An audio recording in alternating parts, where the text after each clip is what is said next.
Senhoras e senhores, sejam todos muito bem-vindos ao nosso canal. No vídeo de hoje, vamos estar contando a história do sedã DKV Vemag Belcar. Se você gostar do vídeo, clique em curtir e compartilhar.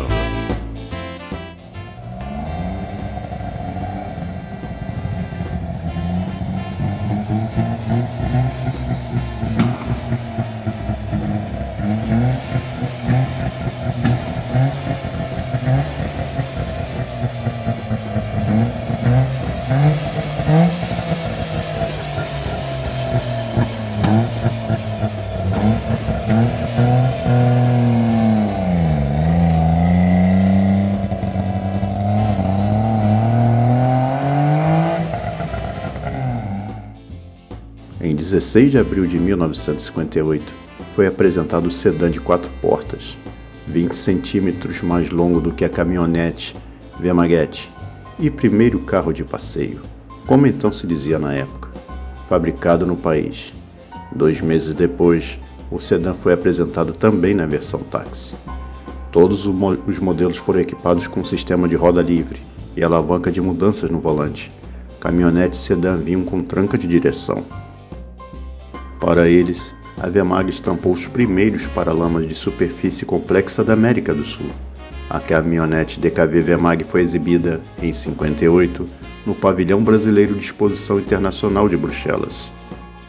Além do fato de estar entre os primeiros veículos construídos no país, os carros DKV são historicamente importantes pelos avanços técnicos e conceituais que trouxeram para o cenário brasileiro, ainda dominado, com honrosas exceções, por grandes automóveis norte-americanos e antiquados carrinhos europeus com motor dianteiro e tração traseira. A tração dianteira e o motor de 2 tempos estão entre os maiores diferenciais de DKV com relação aos demais. Quanto à tração dianteira, hoje de uso quase universal, a Vemag foi pioneira e por muitos anos a única a utilizá-la no Brasil. Quanto ao motor 2 tempos, nenhum automóvel de série voltaria aqui a ser equipado com ele. Leve de construção simples, com pouquíssimas peças móveis, ao contrário dos complexos motores de 4 tempos, são até hoje comuns em motonetas e motocicletas. Barulhentos e poluentes, no entanto, com suas características na hora da regulagem, terminaram por cair em desuso na indústria automobilística mundial. Para 1960, a Vemag aumentou a cilindrada para seus motores, passando para 981 cm3, assim atingindo 44 cavalos de potência. Os carros da nova série passaram a ser anunciados como DKV Vemag 1000. Com um novo motor, sedã e caminhonete também ganharam pintura bicolor.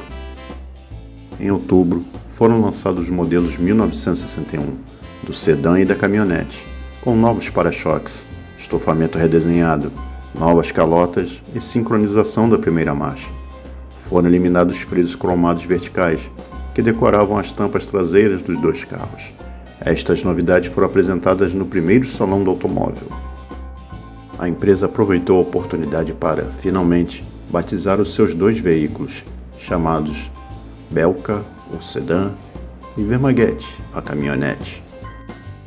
O Belcar foi o automóvel que, em agosto de 1961, inaugurou os testes da revista 4 Rodas, que acabava de completar seu primeiro ano de vida.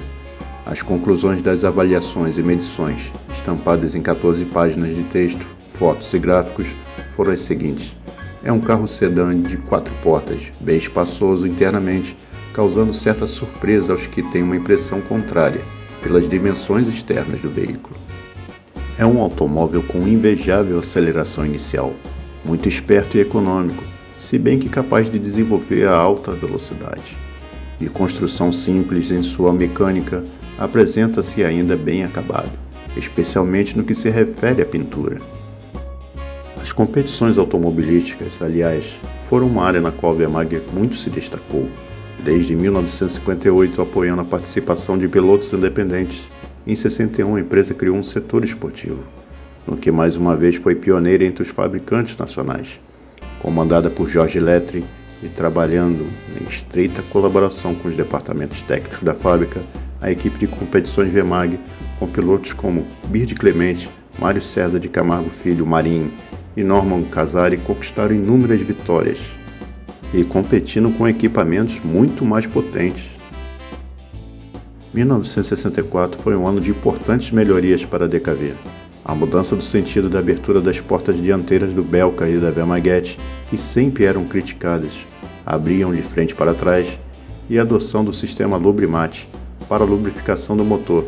Até então, o óleo lubrificante tinha que ser adicionado à gasolina sempre que o carro fosse abastecido. Com o novo sistema, o óleo era invertido no pequeno reservatório. Além destas novidades, a face superior do painel foi estofado e as portas ganharam diversas melhorias. Novas maçanetas de botão, dobradiças embutidas e revestimentos internos e vedação melhoradas. O Belka Luxo, por sua vez, recebeu bancos reclináveis, faróis de neblina e ré e rádio transistorizado, a última palavra em eletrônica na época. A linha VMAG 64 levou o nome de Série 1001. Seus carros então já alcançavam um elevadíssimo índice de nacionalização, de 99,82%, com apenas 600 gramas de material importado por veículo. Os modelos 65 foram lançados no quarto salão do automóvel, em novembro de 64. A partir de 62 a mostra passou a ter bienal. A VMAG chamou os Belka e VMAG de Rio, em homenagem ao quarto centenário da fundação da cidade do Rio de Janeiro.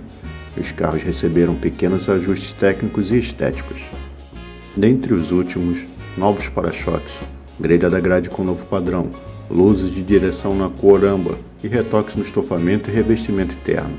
Do ponto de vista mecânico, novo filtro de ar, molas com lâminas de poliuretano entre as folhas, roda com maior número de furos, intervenções na embreagem, freio e silencioso. A linha 1966 trouxe mais algumas alterações. Os para-choques do Belka e Vermaget foram outra vez modificados, tornando-se mais largos nas extremidades, e os sinalizadores dianteiros mudaram de formato. No Belka, o corpo plástico das lanternas traseiras passou a ser metalizado. As lanternas dianteiras do Fissore mudaram de formato e foram deslocadas para a curva externa do paralamas. Foi em agosto de 66 que surgiu, para a VMAG, o primeiro efeito concreto da compra da Auto Union pela Volkswagen, concretizado no ano anterior. Naquele mês, VMAG e Volkswagen assinavam um acordo de cooperação, envolvendo a fabricação no país, não mais do DKV F-102 ou do novíssimo Audi, mas de um veículo especialmente projetado para o Brasil e inédito no mundo. Ainda que parecesse uma notícia positiva, a VMAG aparentemente prenunciou nuvens escuras no horizonte. Talvez por isso tenha considerado oportuno simultaneamente anunciar em comunicado oficial que, ao mesmo tempo em que passaria a oferecer uma nova linha de produtos 68, a VMAG SA não deixará de produzir em nenhuma hipótese o DKV com motor 2 tempos. Em setembro, foi fabricado o DKV nacional de número 100.000. Na oportunidade, reafirmando sua intenção de permanecer como fabricante independente, pioneira, brasileira ainda e sempre, a VMAG anunciou novos investimentos para duplicar a produção até o início da década seguinte. Incentivada pelo governo federal, porém, em novembro anunciaria a transferência de 20% de ações para a Volkswagen alemã. Assim, considerando-se antiga a participação da Auto Union, também de 20%, a Volkswagen passaria a controlar 40% do capital da VMAG. Naquele mesmo mês, no 5º Salão do Automóvel, foi lançada a linha 67, a que trouxe as mais profundas alterações estéticas na história da marca e que marcaria, a um só tempo, o fim do DKV brasileiro e o término da carreira da VMAG como fabricante de veículos. Sob o lema Cara Nova e Corpo Forte, Belka e Vermaget mostraram dianteira totalmente nova, com faróis duplos e larga grade de elementos horizontais tomando toda a frente dos carros. Para-choques e lanternas traseiras também eram novos, assim como as lanternas dianteiras. Seguindo a tendência da época, o sistema elétrico passou a ser de 12 volts e o dínamo foi substituído por alternador, novidades também estendidas ao Fissore. Este, por sua vez, pouco mudou. Internamente, todos os modelos receberam novo estofamento. Poucos meses depois foi lançado o Belka S, sem alterações estéticas, porém com motor mais potente, do Fissore, que rendia 55 cavalos de potência. A Volkswagen, por assumir a maioria do capital volante da VMAG e, ao longo do primeiro semestre de 67, lançou ampla campanha publicitária, voltada para o fortalecimento da imagem da Vemag como fabricante. Entre aspas, se duas firmas trabalham em conjunto, não é para uma ficar mais fraca, mas as duas seguirem fortes, fecha aspas. Era o que diziam dos anúncios, outro prometia um futuro promissor para o DKV. Era de se acreditar nas mensagens, pois a licença de fabricação concedida pela Auto Union ainda tinha 6 anos de validade. O movimento na fábrica fazia crer que algo de novo estava para acontecer. Um carro de 4 portas e motor traseiro que estava sendo preparado nos galpões do Ipiranga e saía para testes sigilosos seria o primeiro fruto da união com a Volkswagen, um antigo protótipo alemão com 2 portas de 1960, no qual o departamento de estilo da Vemag teria introduzido mais 2 portas. A realidade se revelou outra, porém. A Volkswagen veio reduzindo mensalmente a produção do DKV, até alcançar nível irrisório em outubro. Em 3 meses foi demitido quase a metade da força de trabalho, direitos conquistados pelos próprios operários foram cortados, e as relações hierárquicas endureceram. Segundo voz concorrente entre os trabalhadores, a Vemag era a mãe e a Volkswagen uma madrasta. As instalações da Vemag passaram a ser ocupadas pela seção de peças e pela engenharia experimental da Volks. E este, em lugar de se constituir no novo DKV, seria o grande lançamento da Volkswagen no salão do ano seguinte, o 1600 4 portas sedã, conhecido popularmente como Zé do Caixão. Durante 11 anos de operação, da linha de montagem do DKV saíram cerca de 110 mil veículos, sendo destes 2.500 Fissori. Com o encerramento da produção, foi descontinuado o projeto da caminhonete Fissori de 4 portas, cujo projeto estava sendo desenvolvido pela Fissori na Itália. A linha de usinagem de motores foi enviada para a Automitz Santa Fé, fabricante argentina do DKV, que passaria a fornecer ao Brasil peças de reposição necessárias. A ferramentaria foi utilizada para preparar os moldes de estampagem do novo Volkswagen 1600. Em 76, a Volkswagen desfez da Vemag, que continuava como personalidade jurídica própria, vendendo seu controle para a Montreal Engenharia, que alterou a razão social da empresa para Montreal Empreendimentos, Comércio e Indústria S.A.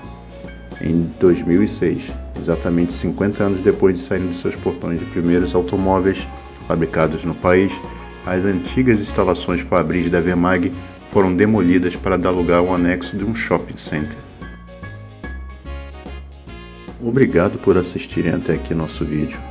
Curta, compartilhe. Se não for inscrito ainda, se inscreva. E até a próxima, pessoal!